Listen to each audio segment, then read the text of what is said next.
young man stood in front of two fresh graves. The wind was quiet. The village was silent.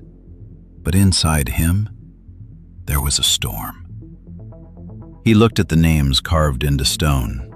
His father, his uncle, both gone. Executed in a brutal feud that had been building for years. That day, he didn't cry. He didn't scream. He made a promise. I will erase them.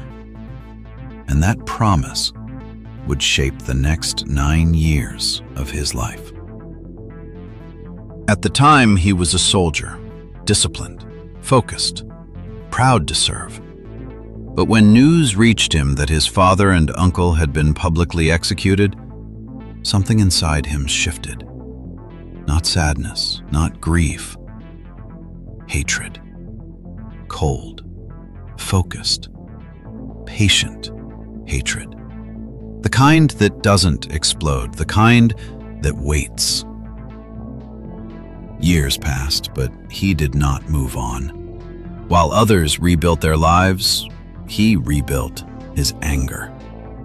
Every training session, every night alone, every memory fueled one thought: revenge.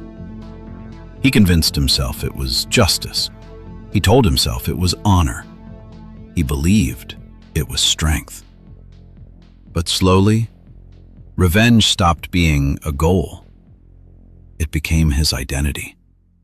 And when revenge becomes identity, you stop being human. You become a weapon. Obsession is dangerous because it feels like purpose. It gives you direction. It gives you fire.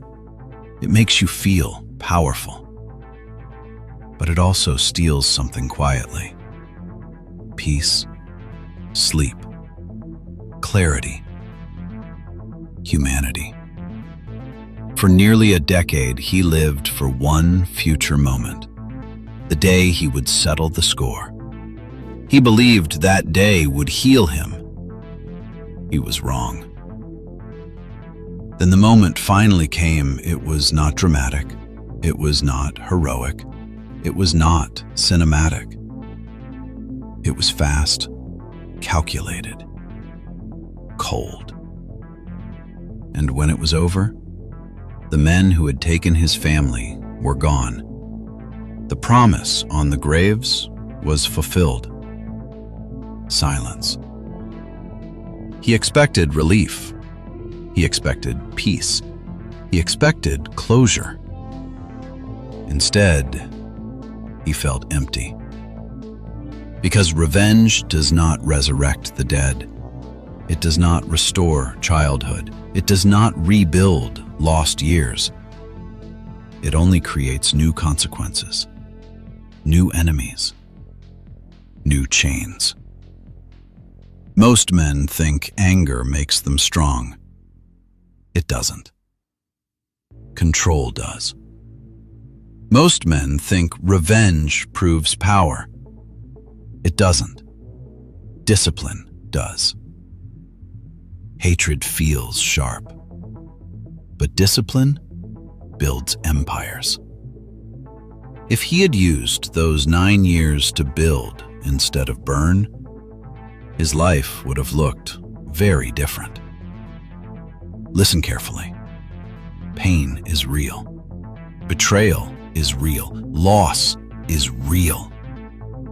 But your response, that is your responsibility. You can become a weapon, or you can become a man in control. One destroys, the other builds. Choose wisely. If you believe strength is control, if you believe discipline is power, if you want to build a stronger mind, subscribe to AG Riser. Because here, we don't glorify destruction. We learn from it, and we build stronger.